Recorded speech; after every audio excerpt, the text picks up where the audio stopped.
Hello guys, hi guys.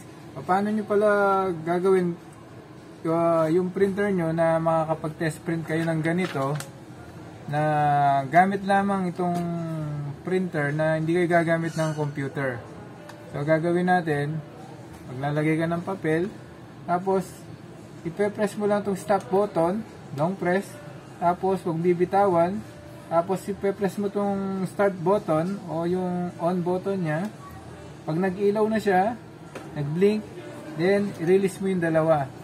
So, pag nag-stable na to, ibig sabihin, maglalabas na siya ng yon. Magte-test print na siya mag-isa. So, makikita natin niya yung resulta kung paano kinalabasan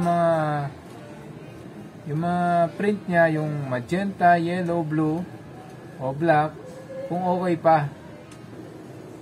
So, ito yung kinalabasan niya. So, yellow, magenta, blue. Yung black niya, so, meron na siyang missing line. So, kailangan nyo na siyang head clean. Through computer o pwede rin manual. Makikita nyo to, yung kung paano yung manual. Tingnan nyo doon sa isang dinownload ko o in-upload ko para makita nyo kung paano siya i-manual clean. See you guys. Thank you.